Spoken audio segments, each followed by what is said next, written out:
बिस्मिल्लाहिर्रहमानिर्रहीम। अस्सलाम वालेकुम। मैं ज़की अब्बास हूँ।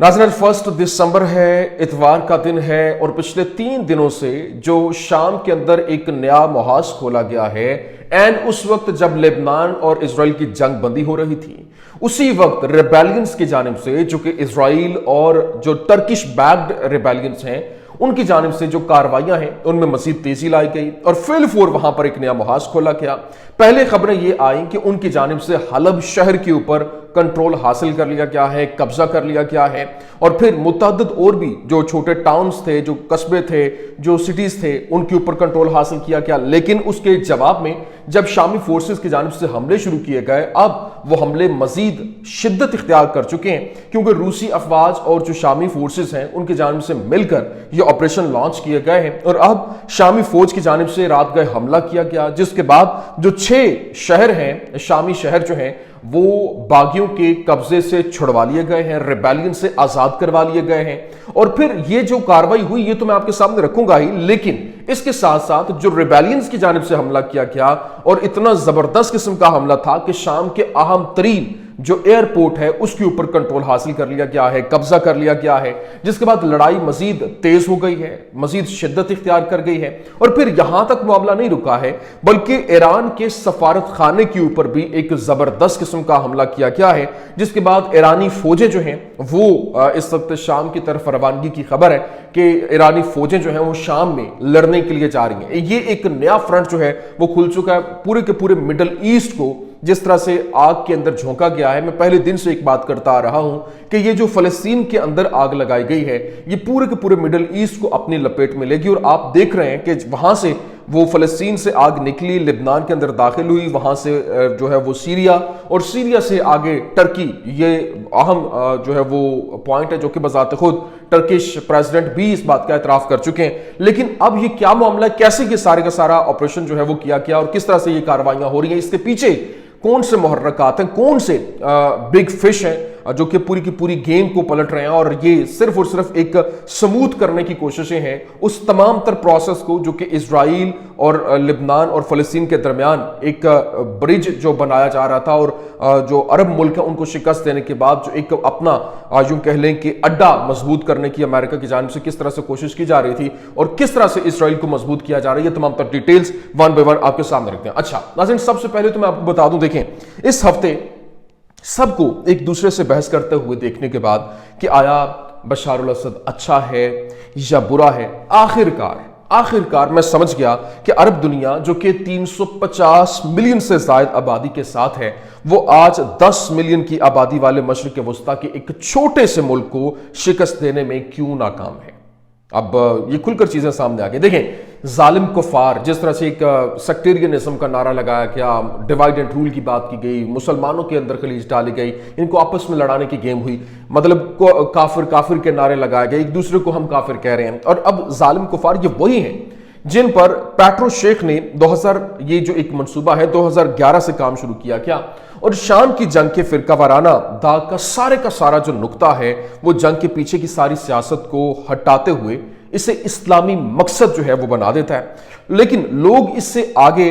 का हिसाब ही नहीं रखते। काफिर, फिरकावारियत आपको ये देखने से रोकती है कि कौन मुसल्ला कर रहा है आपको और किसकी पुष्टपनाही की जा रही है और क्यों की जा रही है। इसमें कुछ भी इस्लामी नहीं है। और शाम की जंग को वो शाम से ज्यादा सेकुलर और इन्हितात पजीर होने के साथ साथ बशार अल असद को सेकुलरिस्ट कहते हैं। और इस जंग के अंदर सारी दुनिया की मसाजिद ने इसे अपना मकसद बनाया, किंग्स और सुल्तान और वॉशिंगटन के जरिए डिजाइन किया गया। अगरचे गजा के लिए कभी नहीं था, अगरचे आप शाम पर जिहाद को फरोग देने वाले जो ममालिक हैं, वहां पर अगर ममालिक में फलस्तीन के बारे में बहुत ज्यादा बात करते हैं तो आपको जेल भेज दिया जाएगा। और फिर जालिम, मुर्ताद, जबकि बाकियों की सरपरस्ती करने वाले ममालिक, और आपकी वजह क्या है, अरब बादशाह, तुर्की, इजराइल, ओबामा द मुस्लिम वगैरह वगैरह। लेकिन ये जंग इजराइल के लिए सबसे अच्छी चीज है, क्योंकि सबसे ज्यादा फायदा और जो होने जा रहा है इस जंग का, वो इजराइल को होने जा रहा है। अब अंदाजा करें कि अब जरा थोड़ा सा गौर कीजिए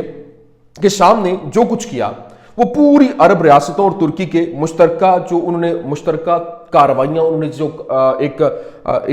जो कह लें कि अचीवमेंट्स हैं जो मुसलमानों के हवाले से या फिर फलस्तीन के लिए जो मिलकर ان تمام تر ممالک عرب ملکوں اور پھر ترکی کو مل کر اگر انہوں نے جو کیا وہ شام کے برابر بالکل بھی نہیں ہے، اور شام کا پھر بھی بہت زیادہ ہے۔ شام اسرائیل کو تسلیم بھی نہیں کرتا ہے، بلکہ حزب اللہ کو جو کچھ ملا وہ شام سے ملا ہے۔ یہ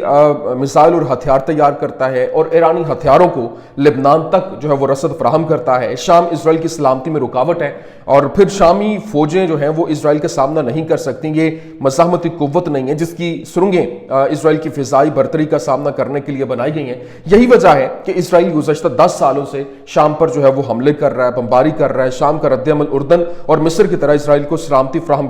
کرنے والا نہ بننے کی مسلسل اسلحہ اور ضد ہے، اور جو کچھ لوگ اردن، ترکی اور مصر سے پوچھتے ہیں اور وہ اسرائیل کے ساتھ براہ راست جنگ نہیں ہے بلکہ اسے تسلیم نہ کرنا، اس کا بائیکاٹ کرنا اور سیکورٹی تعلقات اور رابطہ منقطع کرنا، شام بحیثیت ریاست اسرائیل کے خلاف پوزیشن میں خطے کے اندر کسی بھی دوسرے ملک سے کہیں زیادہ بڑا اور زبردست قسم کی ایک مزاحمت کرنے والا اور اس کے لیے ایک خطرہ بننے والا ملک ہے۔ لیکن میں حیران ہوں، یہ جو بہت سے لوگ جو ہے وہ ان کو کہتے ہیں جی یہ جناب والا وہ سنی شیعہ کا نام دے کر ایک تفریق جو ڈالی جا رہی ہے، میں نہیں سمجھتا کہ کوئی بھی دہشت گرد جو ہے وہ کسی بھی اس کا مذہب سے، کسی فرقے سے، کسی آئیڈیالوجی سے اس کا تعلق ہے۔ بیسیکلی آپ کوئی مسلمان مجھے آپ یہ بتائیں، کوئی بھی مسلمان چاہے وہ کسی بھی مکتبہ فکر سے ہو، کیا وہ کسی مسجد کے اندر جا کر توڑ پھوڑ کر سکتا ہے؟ کیا قرآن پاک کی وہ بے حرمتی کرنے کا سوچ بھی سکتا ہے؟ نہیں سوچ سکتا۔ تو اس وجہ سے اس کا مطلب یہ ہے کہ ابھی ایک ویڈیو ہے، میں اس کا میں نے ڈسکرپشن کے اندر لنک ڈال دوں گا،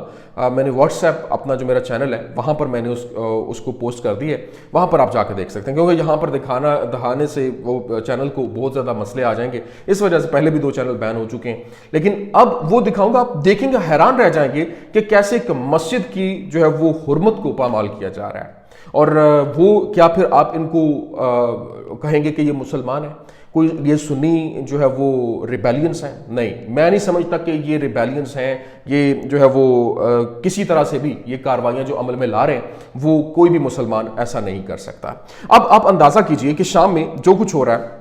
وہ ترکی کا حملہ ہے، جس کا مقصد سیرین ڈیموکریٹک فورسز سے شام عراق کی سرحدوں کو چھیننا ہے تاکہ شام سے ٹرمپ کی انخلا کی راہ ہموار کی جا سکے۔ جب ترکی نیٹو کے رکن نے عراق شام کی سرحدوں کو محفوظ بنا لیا اور ایران کو کاٹ دیا، تو ان ذمہ داریوں کو سنبھالنا جو اس وقت امریکیوں کے پاس، جو اس وقت ایس ڈی ایف کے ساتھ ہیں، ترکی کی نظر میں عراق پر بھی ہیں۔ کیوں؟ کیونکہ وہ موصل کو ترکی کی سرزمین سمجھتا ہے۔ لبنان اور شام کی سرحدوں کی بین الاقوامی کاری میز کے اوپر یہ سارے کا سارا ایک پلان موجود ہے۔ یہ سب کامیاب ہوگا یا نہیں اس کا فیصلہ تو لڑائیاں ہی کریں گی، لیکن بلا شبہ جب ہم کہتے ہیں کہ نیٹو اور ایرانی سپلائی کاٹنا سب کچھ اسرائیل کو بالادست اور محفوظ بنانے کے لیے بنایا گیا ہے، تو اسرائیل ہمیشہ ان تمام پیش رفتوں کے درمیان رہتا ہے۔ اسرائیل جب دیکھے گا کہ وہاں صحیح سیاسی ماحول اور فوجی ماحول موجود ہے تو شام میں کارروائی کرنے سے وہ دریغ نہیں کرے گا، اور ورلڈ وار 3 کا جو آغاز ہے وہ 2011 کے اندر شام میں ہوا، اور یہ 2024 تک کے اندر بھی جاری ہے، اور شام کی جنگ خطے اور دنیا کے مستقبل کی ایک تشکیل کرے گی۔ اب حالیہ جو گھنٹوں کے اندر مومنٹم ہے وہ واضح طور پر شامی عرب فورسز کے حق کے اندر بدل چکا ہے، اور شامی فورسز کی جانب سے جو شامی عرب فوج کا کہنا ہے کہ اس نے شمالی حما کے اندر کرناس، حلفایا، مورک، الفاتیرہ، التنجارہ اور الامیکا کے قصبوں پر دوبارہ سے کنٹرول حاصل کر لیا ہے۔ انہوں نے باغیوں سے اس کو آزاد کروا لیا ہے، اور نہ صرف یہ بلکہ حلب کے دیہی علاقوں میں صورتحال بدستور ابھی نازک ہے، اور اس وقت جو باغی گروپ ہے اس کی جانب سے حلب شہر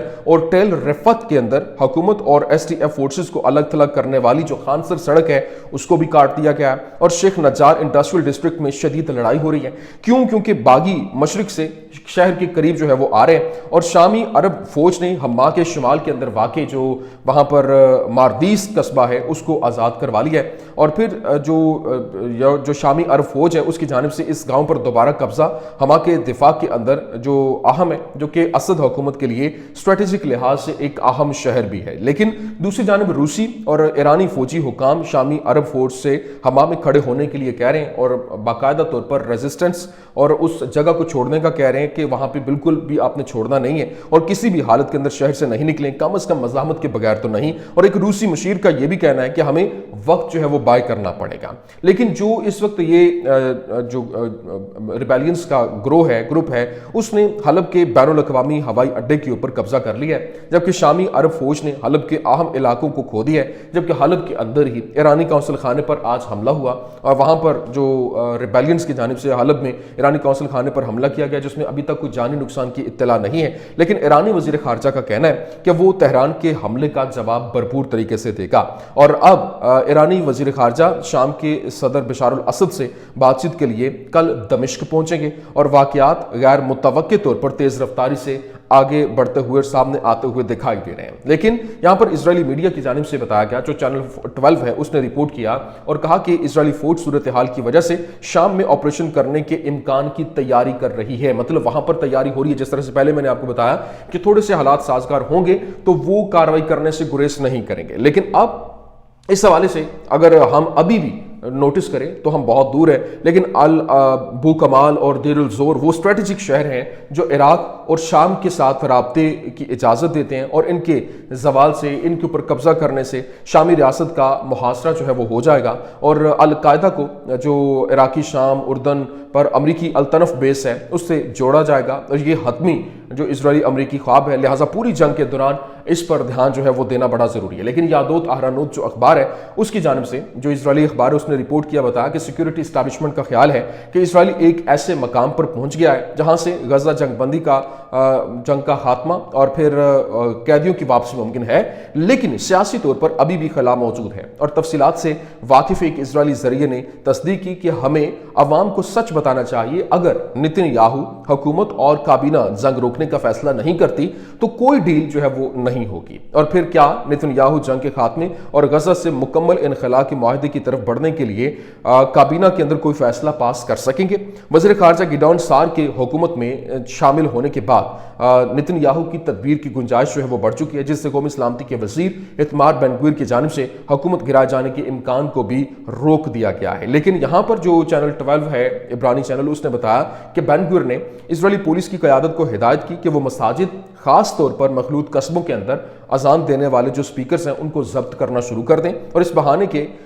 अजान यहूदी शहरियों को परेशान कर रही है और ऐसे मामलात में जुर्माने आयद करने का मुतालबा करता है जहां मुकर्रीन को जब्त नहीं किया जा सकता। अरब कम्युनिटी के रहनुमा और जो हुकाम हैं वो बेन गवीर की तरफ से ये ऐलान जंग तस्वुर कर रहे हैं। लेकिन अब देखना यह है कि ये मामला किस तरफ जाता है। ये हालात मजीद जो है वो नो डाउट की जंग बंदी तो लिबनान और इसराइल के दरमियान हो चुकी है और बातें अब गजा के अंदर भी हो रही है। लेकिन ये जो एक ज़बरदस्त किस्म के हमले और एक स्ट्रेटेजिक मूव खेली जा रही है, ये बहुत खतरनाक है। देखना यह है कि जो सत्तू पी के उम्मत मुसलमा के लीडर सोए हुए हैं, क्या वो यहाँ पर भी जागते हैं या नहीं, या फिर अपनी बारी का इंतजार करते हैं? क्योंकि बारी तो सबकी आनी है। अगर शाम जो है वो महफूज नहीं रह सका तो फिर दीगर जो अरब